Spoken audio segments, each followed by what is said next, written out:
राधे राधे, स्वागत है आपका हमारे चैनल में। आज हम बात करने वाले हैं आंवला नवमी की। आज मैं आपको यह बताने वाली हूँ कि आंवला के वृक्ष की उत्पत्ति कैसे हुई और इस वृक्ष की पूजा की परंपरा सबसे पहले किसने शुरू की और उसके बाद इसका व्रत, दान और इसमें क्या खाना चाहिए यह सब मैं आपको बताने वाली हूँ। तो शुरू करते हैं। कार्तिक महीने के शुक्ल पक्ष की नवमी पर आंवले के पेड़ की पूजा के साथ व्रत किया जाता है। इसे आंवला नवमी कहते हैं। ऐसा करने पर मिलने वाला पुण्य कभी खत्म नहीं होता, इसलिए इसे अक्षय नवमी भी कहते हैं। इस बार यह व्रत 10 नवंबर को किया जाएगा। इस दिन आंवले के पेड़ का पूजन कर परिवार के लिए आरोग्यता व सुख समृद्धि की कामना की जाती है। इसकी उत्पत्ति कैसे हुई?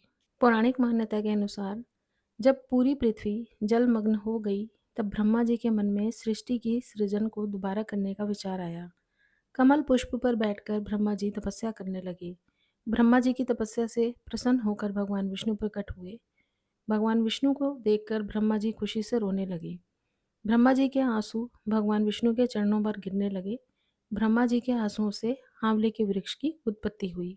तब भगवान विष्णु ने ब्रह्मा जी से कहा कि आपके आंसुओं से उत्पन्न आंवले का वृक्ष और फल मुझे हमेशा ही बेहद प्रिय रहेगा। साथ ही जो भी आंवले के वृक्ष की पूजा करेगा, उसके सारे पाप समाप्त हो जाएंगे और व्यक्ति को मोक्ष की प्राप्ति होगी। कैसे शुरू हुआ यह पर्व? आंवला नवमी पर आंवले के वृक्ष की पूजा और इसके वृक्ष के नीचे भोजन करने की प्रथा की शुरुआत करने वाली माता लक्ष्मी मानी जाती हैं। प्रचलित कथा के अनुसार एक बार माता लक्ष्मी पृथ्वी पर भ्रमण करने आई। रास्ते में भगवान विष्णु और शिव की पूजा एक साथ करने की उनकी इच्छा हुई। लक्ष्मी माता ने विचार किया कि एक साथ विष्णु और शिव की पूजा कैसे हो सकती है। तभी उन्हें ख्याल आया कि तुलसी और बेल के गुण एक साथ आंवले में पाए जाते हैं। तुलसी भगवान विष्णु को प्रिय है और बेल शिव को प्रिय है।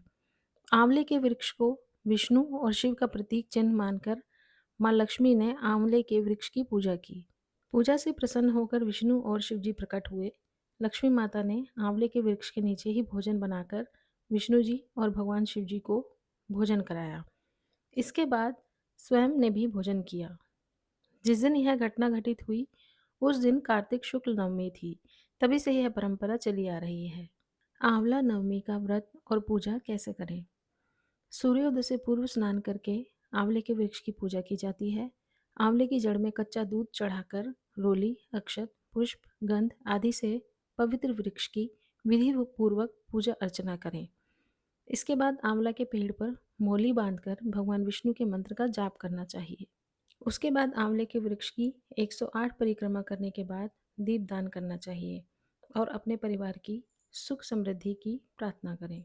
शाम के समय आंवले के वृक्ष के नीचे हो सके तो भोजन वहीं पकाएं और भगवान को भोग लगाने के बाद आप भी उसी वृक्ष के नीचे बैठकर भोजन ग्रहण करें।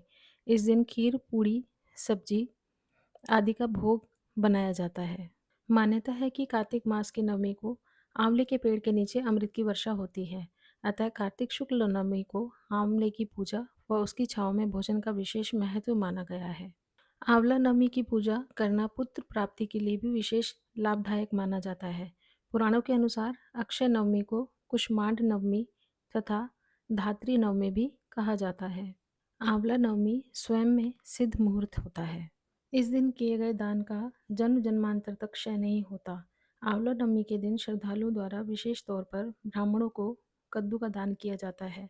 माना जाता है कि आंवला नवमी के दिन ब्राह्मणों को बीज युक्त कद्दू दान करने पर कद्दू में जितने बीज होते हैं उतने ही साल तक दानदाता को स्वर्ग में रहने की जगह मिलती है। इस दिन अपने पितरों के निमित्त भी अन्न, वस्त्र, जल आदि का दान करना चाहिए। इस दिन जल में आंवला डालकर स्नान करना चाहिए और यदि आंवला और तुलसी की दोनों की एक साथ पूजा की जाए तो इसका फल और बढ़ जाता है। उम्मीद है आपको हमारी दी जानकारी पसंद आई होगी। मिलते हैं नए टॉपिक पे, तब तक के लिए अपना ध्यान रखिएगा। राधे राधे।